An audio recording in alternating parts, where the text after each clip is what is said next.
دعا مسلمان میں عقیدہ توحید پختہ کرتی ہے، اور دعا اس دولت کا نام ہے جو صرف مومن کے پاس ہے، کافر کے پاس نہیں۔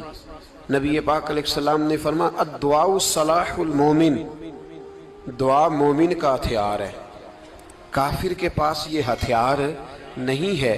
مومن جب اپنے مالک کے حضور دعا مانگتا ہے نا، دنیا میں آپ کسی سے زیادہ مانگے تو وہ ناراض ہو جاتا ہے، وہ کہتا ہے بھائی تو نے تو کام بنا لیا ہے، کل بھی دیا تھا، پرسوں بھی دیا تھا، روز روز تجھے کون دے؟ میرے نبی پاک علیہ السلام نے فرمایا جو اپنے رب سے زیادہ مانگتا ہے رب اس سے زیادہ راضی ہوتا ہے، زیادہ راضی ہوتا ہے۔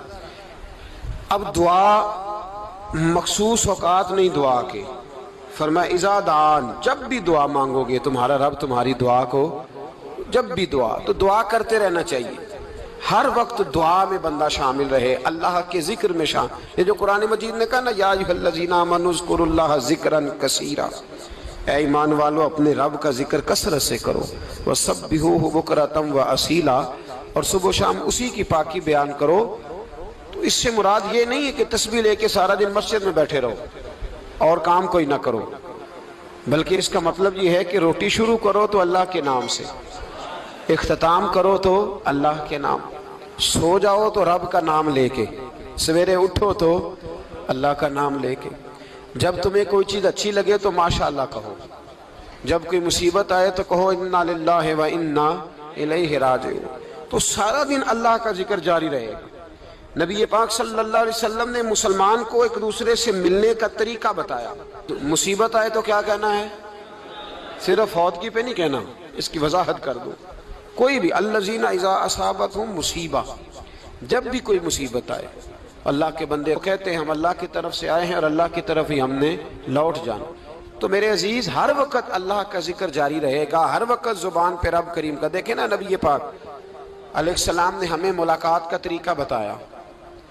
ایک صحابی آئے تو انہوں نے آ کے کہا السلام علیکم، نبی پاک علیہ السلام نے فرمایا رب تعالیٰ نے اسے 10 نیکیاں عطا فرمائی ہیں۔ دوسرے آئے تو انہوں نے کہا السلام علیکم ورحمۃ اللہ، تو محبوب فرمانے لگے، امام بہقی نے اس کو لکھا ہے، محبوب فرمانے لگے رب کریم نے اسے 20 نیکیاں عطا فرمائی۔ ایک اور آئے، عرض کیا السلام علیکم ورحمۃ اللہ وبرکاتہ، محبوب فرمانے لگے اللہ نے اسے 30 نیکیاں عطا فرمائی۔ اچھا اس کا مطلب کیا ہے؟ السلام علیکم، تم پر سلامتی ہو، سادہ ترجمہ یہ ہے کہ تم سلامت رہو، تم سلامت رہو، ورحمۃ اللہ وبرکاتہ، تم پر اللہ کی رحمت بھی ہو اور اس کی برکتیں بھی ہو۔ وہ کیا کہتا ہے؟ وہ کہتا ہے وعلیکم السلام، تم پر بھی سلامتی ہو، ورحمۃ اللہ وبرکاتہ، اللہ کی رحمت ہو اور اس کی۔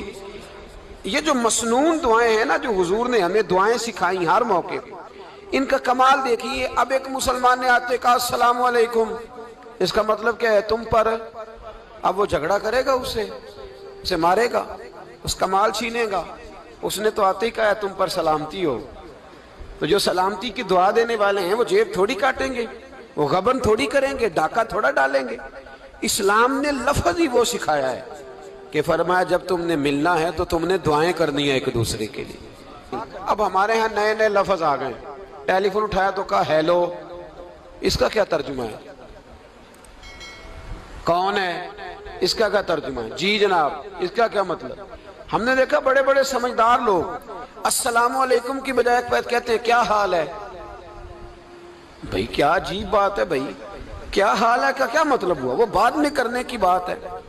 اور کچھ تھوڑا سا جو ادیب ہیں، جو بیچارے حروف کے پیچ و تاب میں رہتے ہیں، وہ کہتے ہیں آداب عرض ہے۔ وہ کیا ہوتا ہے جی؟ اسلام نے دعا سکھائی ہے السلام علیکم، یہ کتنی خوبصورت دعا ہے۔ جب آپ گھر کے اندر داخل ہوئے تو آپ نے دعا دی السلام علیکم، یہ دعا دی آپ۔ ایک صحابی حاضر خدمت ہوئے، عرض کی یا رسول اللہ صلی اللہ علیہ وسلم میرے گھر میں غربت رہتی ہے، کیا کروں؟ نبی پاک علیہ السلام نے فرمایا جب بھی گھر جایا کرنا گھر والوں سے سلام لیا کر، گھر والوں سے کیا کہا کر؟ السلام علیکم، جب بھی گھر جائے۔ یعنی گھر آیا، اب گھر والوں نے بتایا کہ ماچس کی ڈبیا تو لے آؤ۔ اب یہ دکان کونے پہ تھی گھر والے پہ، وہاں سے ماچس کی ڈبیا لے کے واپس گیا تو کہنے لگا السلام علیکم. پھر گھر والوں نے کہا ہو بتانا یاد ہی نہیں رہا، چینی بھی ختم ہو گئی ہے. تو یہ پھر گیا چینی لینے، لوٹ کے آیا تو کیا کہا؟ جب اللہ چاہتا ہے تو کہے، جب اللہ کے رسول چاہتے ہیں تو کہے. اس کا ترجمہ یہ ہے کہ تو کہہ، تو سلام لے. اللہ رسول چاہ رہے ہیں کہ تو سلام لے تاکہ تیرے گھر میں سلامتیاں ڈال دی جائیں. تو فرمایا سلام لینی ہے تو نے، اور ساتھ تو نے اس طرح کرنا ہے کہ 3 دفعہ سورۃ اخلاص کو پڑھنا ہے. امام قرطبی نے اس کو لکھا ہے. اس نے کہا حضور غربت بڑی ہے. غربت بڑی ہے تو کہ وظیفہ بتائیں. فرمایا جب بھی گھر جاؤ سلام لو اور 3 دفعہ سورۃ اخلاص پڑھو. وہ صحابی کہتے ہیں میں پکا ہو گیا. اب وہ کچھ دنوں کے بعد، کچھ عرصے کے بعد، کچھ مہینوں کے بعد واپس آئے تو صحابہ کرام علیہم رضوان فرماتے ہیں ہماری خواہش تھی کہ یہ کچھ بیان کرے، اب بتائے جو وظیفہ لے کے گیا تھا اس کا رزلٹ کیا نکلا. کہتے اس نے بڑی حیرت انگیز بات کی، حیرت انگیز عجیب انداز میں. کچھ لوگوں کا دل ہوتا ہے نا کہ مجھے ملے میرے پڑوسی کو نہ ملے، اور کچھ کا دل ہوتا ہے یار مجھے بھی ملا ہے اور الحمدللہ میرے پڑوسی کو ملا ہے. تو صحابی جب حاضر ہوئے تو صحابہ کہتے ہیں ہمیں تجسس تھا کہ یہ کچھ بتائیں. تو حضور نے فرمایا کیا حال ہے تیرا؟ کہا یا رسول اللہ کمال ہی ہو گئی ہے حضور، میں جب بھی گھر جاتا ہوں سلام لیتا ہوں اور 3 دفعہ سورۃ اخلاص پڑھتا ہوں. میں تو امیر ہو ہی گیا ہوں، میرے تو ہمسائے بھی امیر ہو گئے. کتنا پیارا ہے یہ جملہ، کتنا حسن ہے. اتنا اچھا لفظ کسی اور کے پاس ہے ہی نہیں جو الفاظ ہمیں ہمارے رسول نے عطا فرمایا. اس کو اپنائیے، اس کو اپنائیے. یہ الگ بات ہے کہ لوگ مطلب کے لیے سلوٹ کر لیتے ہیں بڑا سارا، لیکن مطلب کے لیے نہیں. جس کو جانے اس سے بھی سلام لیں، جس مسلمان کو نہیں جانتے اس سے بھی. تو نبی پاک نے ہمیں مسنون دعائیں سکھائیں. رات کو جب سونے لگیں اللہ کے رسول صلی اللہ علیہ وسلم نے ہمیں دعا سکھائی. حضور نے فرمایا جب سونے لگو تو مسلم شریف میں فرمایا تم نے یہ دعا پڑھنی، اللہم باسمک اموت و احیا. تم نے کہنا اے اللہ میں تیرے نام پر مرتا ہوں اور تیرے نام پر جیتا ہوں. نبی پاک صلی اللہ علیہ وسلم نے ایک حدیث میں فرمایا کہ یہ جو نیند ہے نا یہ موت کی چھوٹی بہن ہے، یہ موت کا ایک حصہ ہے. جس طرح انسان سو جائے تو کوئی خبر نہیں ہوتی کیا ہو رہا ہے، بالکل وہ اٹھا ہے تو اس نے کہا ہو یہ کیا ہوا. سو جاتا ہے نا آدمی، اسے خبر نہیں ہوتی. اوہو میں نے تو 11 بجے اٹھنا تھا، یہ تو 3 بج گئے. اب اسے خبر نہ رہی. سوتے ہوئے لوگ چوری کر لیتے ہیں، بلکہ اس طرح بھی ہوتا ہے کہ آدمی نے گکھڑ اترنا تھا، وہ پنڈی سے آ رہا تھا لیکن وہ سویا ہوا تھا. آنکھ تب کھلی جب کاموں کی آ گیا تھا.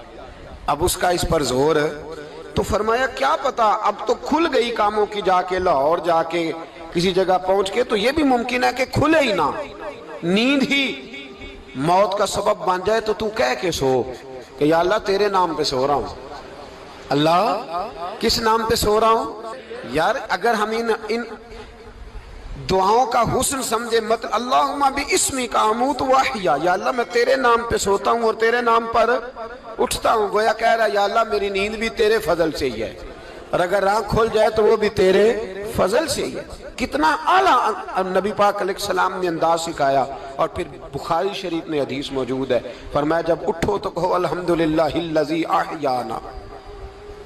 احیانا بعد ما اماتنا والیہ النشور. فرمایا جب تم سو کے اٹھو تو پھر کہو اے اللہ ساری تعریفیں تیرے لیے، تمام تعریفیں جس نے ہمیں موت کے بعد حیات دی.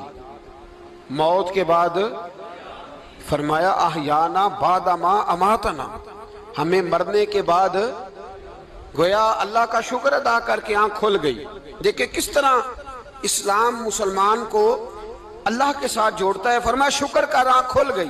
کہ یا اللہ تیرا شکر ہے تو نے موت کے بعد ہمیں دوبارہ حیات عطا فرمائی، یہ شکر ادا کرو. گویا تم یہ نہ کہنا کہ میں اٹھ گیا ہوں تو میرا کمال ہے، یہ نہ سمجھنا میں اٹھ گیا ہوں تو میں بڑا پابند ہوں. جب میں ارادہ کر لوں کہ میں نے 11 بجے اٹھنا ہے تو پھر میں اٹھ جاتا ہوں.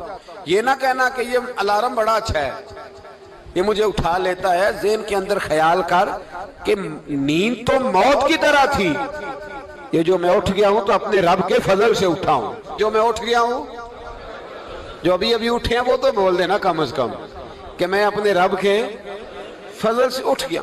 تو دعا سکھائی. پھر دیکھیے نبی پاک صلی اللہ علیہ وسلم نے فرمایا جب تم بیت الخلاء میں جاتے ہو نا، واش روم میں جاتے ہو، تو گندی چیزیں ہوتی ہیں وہاں، شیطان ہوتے ہیں، جنات ہوتے ہیں، یہ گندگی پہ ہوتے ہیں۔ جب تم واش روم جاؤ، بیت الخلا جائے، تب بھی دعا مانگو۔ کیا دعا مانگو؟ وہ دعا بھی نبی پاک صلی اللہ علیہ وسلم نے ہمیں تعلیم فرمائی اور بخاری میں ہے، کہا پڑھا کرو، اللہم انی اعوذ بک من الخبث والخبائث۔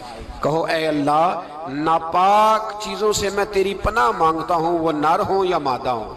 اللہ میں تیری پناہ مانگتا ہوں۔ واش روم کے اندر بہت ساری بری چیزیں ہوتی ہیں، جوان میری بات پر توجہ فرمائیں، وہاں بہت ساری گندی چیزیں ہوتی ہیں۔ انسان کئی دفعہ واش روم میں جاتا ہے، اسے وسوسے زیادہ آتے ہیں۔ یہ نوٹ کریں میری بات کو۔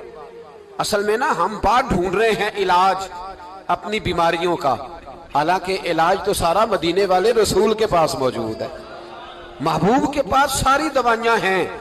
تو نبی پاک علیہ السلام دیکھیں نا، انسان واش روم میں جاتا ہے، اسے وسوسے آتے، برے خیالات آتے، وہ گناہ کی طرف کئی دفعہ مائل ہوتا ہے، تو کہا تو دعا پڑھ کے جا، اللہم انی اعوذ بک، یا اللہ میں تیری پناہ مانگتا ہوں، من الخبث والخبائث، ہر خبیث اور بری چیز سے میں تیری پناہ مانگتا ہوں، وہ نر ہو یا یار کتنا عظیم دین ہے، کتنا عظیم میرے مصطفیٰ کریم کا وہ والا دین ہے۔ اصل میں اللہ کرے بی اے پاس بچے کو بیت الخلا کی دعا بھی یاد ہو جائے، ایسے یاد ہو جائے، اور اس کے ماں باپ سمجھ لیں کہ جوان ہو گیا ہے، تو اب ہو سکتا ہے اس کی طرف شیطان حملہ زیادہ کرے، اسے خراب کرنے کی کوشش کرے، تو لہٰذا اسے دعا سکھائی جائے تاکہ اس کو پہلے سے پتا ہو کہ میں نے اس بے ایمان سے بچنا کس طرح سے۔ اب آپ دیکھیے نبی پاک علیہ السلام نے ہمیں دعا سکھائی، مصنف ابن ابی شیبہ میں۔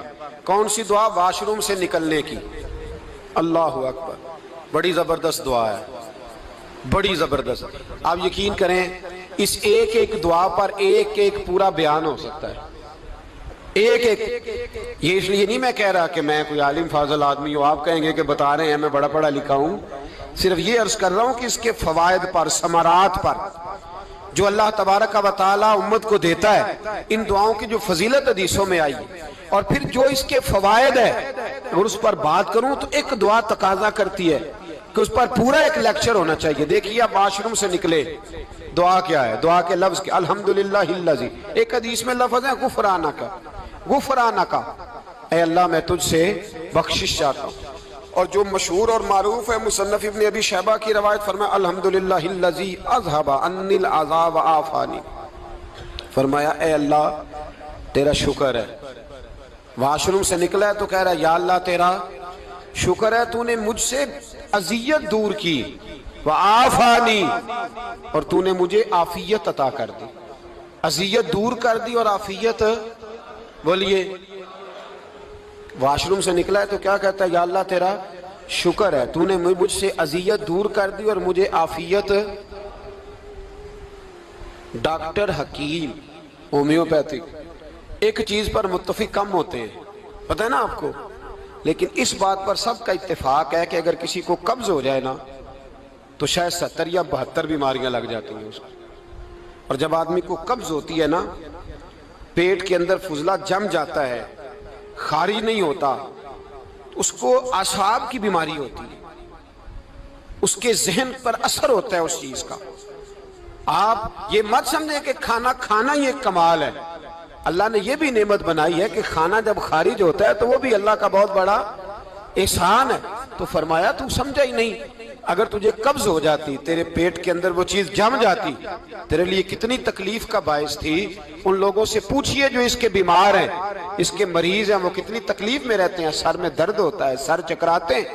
ایک بہت بڑا روڈ ایکسیڈنٹ ہوا تو ڈرائیور سے لوگوں نے پوچھا کہ مسئلہ کیا ہے، تو کہنے لگا میں قبض کا مریض ہوں، تو میں کھانا کھا لیتا ہوں تو میرے ذہن پر وہ اس قدر زیادہ گیس کا غلبہ ہوتا ہے کہ میں سخت تکلیف میں ہوں۔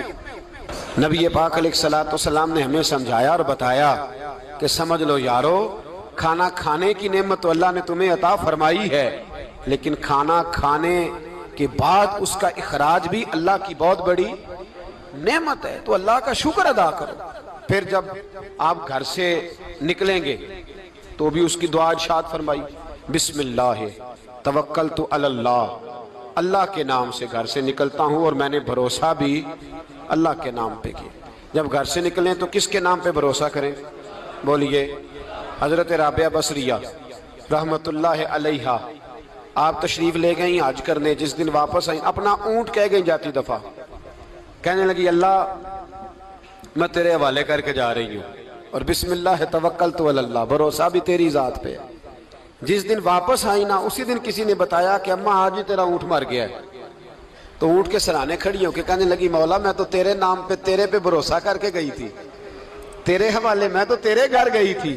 تو لوگ کہتے ہیں اماں کے منہ سے لفظ نکلے تو اونٹ زندہ ہو کے کھڑا ہو گیا، کھڑا ہو گیا ہوں۔ تو اماں کہنے لگی نہیں تمہیں ہی غلطی لگی ہے، مرا ہی نہیں تھا، پہلے سے ہی موجود تھا، گویا اپنی کرامت بھی نہیں ظاہر ہونے دی۔ تو بھائی گھر سے نکلیں تو کس لفظ پر کہ یا اللہ میں تیرے بھروسے پہ نکل رہا ہوں میں، اس کے دو فائدے ہوں گے، ایک تو آپ اللہ کی امان میں جا رہے ہیں، اللہ کی امان میں آ رہے ہیں، اور دوسرا جس گھر کو آپ چھوڑ کے جا رہے ہیں اسے بھی اللہ کی امان میں دے کے جائیں۔ تو کتنا لذت والی دعا ہے جو نبی کریم علیہ السلام نے ہمیں سکھائی۔ اب ذرا حدیث سنیں خوش ہو کے، دیکھیں حضور نے دعا سکھائی، فرمایا جب دیکھ لو نا کسی کو ہنستا ہوا، کیا کرتا ہوا؟ ماشاءاللہ آپ تو ہنسنے لگے۔ جب کسی کو ہنستا ہوا دیکھو تو کہا کرو اضحک اللہ سنک، یہ دعا یہ بخاری ہے، فرمایا دعا مانگا کرو جب کسی مومن کو ہنستے ہوئے دیکھو تو دعا مانگو اضحک اللہ سنک، اللہ تجھے ہنستا ہی رکھے، اللہ تجھے، بولیے جل نہ جایا کرو کہ میں پریشان ہوں تو یہ ہنس کیوں رہا ہے، جھلا نہ کرو، بلکہ کیا کہا کرو اللہ تجھے ہنستا رکھے، اللہ تجھے۔ نبی پاک صلی اللہ تعالیٰ علیہ وآلہ وسلم نے فرمایا، ترمذی میں حضرت اسامہ بن زید رضی اللہ تعالیٰ عنہ سے حدیث مروی ہے، حضور نے فرمایا جس نے کسی کے ساتھ احسان کیا اور جس پر احسان کیا، اگر اس نے یہ دعا پڑھ دی نا جزاک اللہ خیرہ، تو فرمایا اس نے اللہ کی بھی پوری حمد کر دی اور محسن کا صحیح شکریہ بھی ادا کر دیا۔ کیا کہنا ہے؟ جزاک اللہ، اللہ تجھے بہترین جزا عطا کرے۔ اس کا ترجمہ کیا ہے؟ اللہ تجھے بہترین، کیونکہ حضور فرماتے ہیں من لم یشکر الناس ولم یشکر اللہ، جس نے بندوں کا شکریہ ادا نہیں کیا اس نے اللہ کا بھی شکریہ ادا نہیں کرنا۔ تو کیا کہنا چاہیے؟ جزاک اللہ خیرہ۔ اور اگر اماں کہتی ہو بچوں کو انگریزی سکھانی ہے تو کیا کہنا ہے پھر؟ شکریہ ادا کرنے میں کیا کہنا ہے؟ Thanks, thank you. وہ خدا کے اس کا ثواب کتنا ہے؟ بولے انگریزی ایک زبان ہے، اس کو زبان ہی رہنے دیں۔